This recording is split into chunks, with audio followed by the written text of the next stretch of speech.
c'est finalement le moment d'investir maintenant, de se préparer pour être prêt lorsque la reprise et le business sera pleinement revenu, ça j'en suis sûre.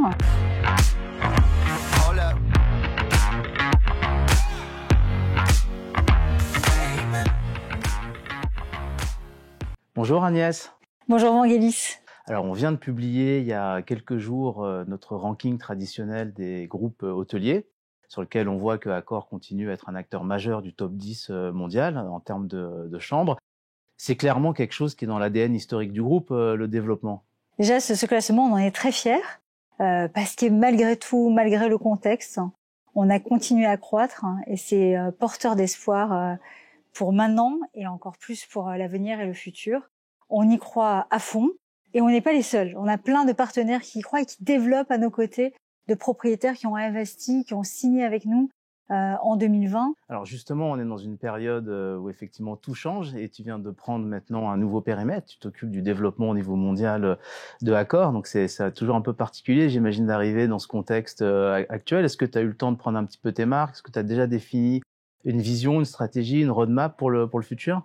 Je me sens extrêmement privilégiée d'avoir pris la direction du développement Accor, parce que quelque part, malgré tout ce contexte, on continue de construire l'avenir, et un avenir qui est pour lequel on est extrêmement optimiste. Le virtuel a du bon. Alors le virtuel, il a du bon parce que ça fait un peu plus de 4 mois désormais que je suis en charge du développement, et j'ai pu en quelques semaines rencontrer la totalité des équipes, les 150 développeurs de par le monde, sur chacun de nos continents et dans nos 8 hubs. Et c'est une très grande chance. Comment tu ressens cet enthousiasme malgré tout en termes de développement? Parce qu'on aurait pu imaginer que tout allait s'arrêter, mais on voit qu'il y a quand même, alors c'est peut-être pas encore comme c'était les années précédentes, mais on voit qu'on a quand même encore un appétit sur le développement. Vous continuez à signer, à ouvrir, c'est une dynamique qui est toujours enclenchée? La première chose, c'est qu'on a plusieurs partenaires et investisseurs qui se disent que c'est finalement le moment d'investir maintenant, de se préparer pour être prêt lorsque la reprise et le business sera pleinement revenu, ça j'en suis sûre. Et puis l'autre chose, c'est que paradoxalement, on parle beaucoup de crise, mais il y a quand même beaucoup de cash disponible sur le marché et d'investisseurs qui ont envie de continuer à investir dans l'hôtellerie parce qu'ils y croient et parce qu'ils y croient avec nous que les choses tôt ou tard reviendront, pas exactement comme elles étaient avant, mais qu'elles reviendront en tout cas suffisamment pour investir dans l'hôtellerie. Qu'est-ce que vous leur proposez à ces investisseurs? Parce que parfois, on voit qu'il y a quand même un portefeuille assez large en termes de marques. Certains aiment bien ça, d'autres se disent tiens, ça fait peut-être un petit peu trop. C'est quoi votre stratégie aujourd'hui? Parce que vous avez quasiment le portefeuille de marques le plus large de ce top 10.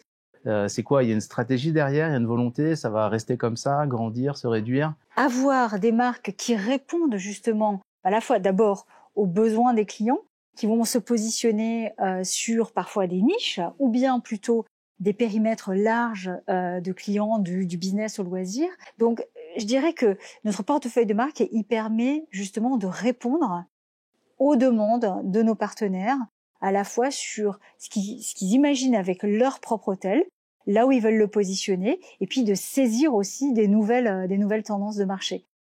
Et donc, l'enrichissement notamment de nos marques sur le lifestyle, il est là aussi pour répondre à ces nouvelles tendances de marché que la crise du Covid quelque part en plus ont accéléré. Est-ce que tu vois des contrastes entre les régions parce que tu as cette vision un petit peu globale des choses? Aujourd'hui, on est dans un Tribe, c'est une marque que vous êtes allé chercher en Australie. Comment tu vois un peu ce patchwork et tous ces contrastes au niveau mondial? Et puis comment l'Europe est un peu une caisse de résonance de ces éléments? On arrive à détecter des tendances ou des concepts extrêmement porteurs dans certaines zones qu'on va exporter. Donc tu viens de citer un très bon exemple avec Tribe. Tu sais que quand on a acquis Fairmont Raffles et Swissôtel, Fairmont était extrêmement fort sur le continent nord-américain, Raffles surtout en Asie, et désormais c'est des marques qu'on déploie partout avec beaucoup de succès. On sait que ce qui va repartir plus vite, c'est plutôt le domestique et le business domestique avec des déplacements limités.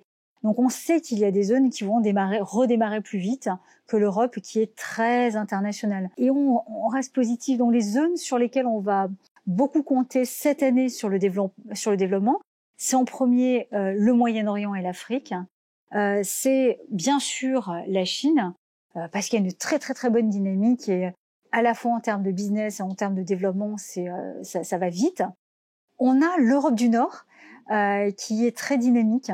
On a encore beaucoup de territoires à aller conquérir avec nos partenaires, donc c'est très dynamique.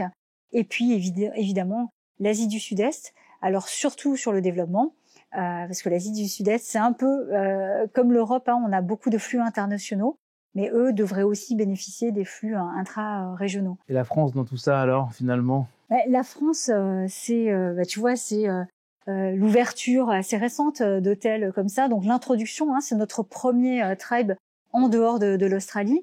On a ouvert le très beau nouveau hôtel Porte de Versailles. Il y a de belles ouvertures. Juste avant qu'on se parle, j'étais justement avec l'équipe France, avec l'équipe Europe du Sud, avec Maud Bailly pour parler développement. Et ça reste très très dynamique. Alors oui, bien sûr, le début de l'année, il y a de l'attentisme, comme un peu partout. Le contexte est tel qu'il est, mais on reste positif sur le reste de l'année.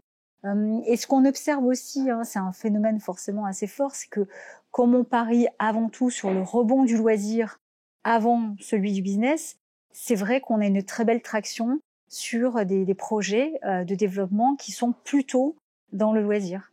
Donc là, on parlait effectivement de très beaux projets qui sont encore à l'état de gestation et de négociation, mais qui sont fantastiques et qui sont plutôt sur le loisir. Et est-ce qu'on va avoir plus d'éléments nouveaux comme le coworking, comme les réunions hybrides, comme tout ça? Parce que c'est vrai que c'est un peu votre rôle d'aller diffuser auprès de tous vos partenaires ces nouvelles tendances et de les mettre dans les nouveaux produits. Ça va être les premiers exemples qui vont permettre de peut-être aborder cette mutation. Est-ce que tu as quelques petites choses à partager avec nous? Quand on dit que les choses vont reprendre, mais pas totalement pareil. Il y a peu de chances que les travailleurs que nous sommes retournions au travail 5 jours sur 5 comme on le faisait par le passé. Je pense qu'il y a des habitudes qui sont ancrées, plutôt certaines positives, de mixer à la fois le business et le perso, de réduire ces temps de trajet. Et donc, ça a forcément un impact sur nos hôtels, sur la façon dont on accueillait les séminaires, le corpo du lundi au vendredi. Et donc, il faut qu'on s'adapte. Et dans l'adaptation, alors il y a des choses très récentes. On a signé un partenariat avec Microsoft pour créer All Connect et donc introduire dans nos hôtels des offres de réunions hybrides où donc tu as une partie de l'équipe dans l'hôtel qui est connectée de manière extrêmement professionnelle avec le reste de l'équipe un peu soit chez elle, soit à travers le monde. Donc ça, c'est des choses très concrètes et court terme qu'on met en œuvre dès à présent. Et puis ensuite, il y a le work hospitality, le coworking.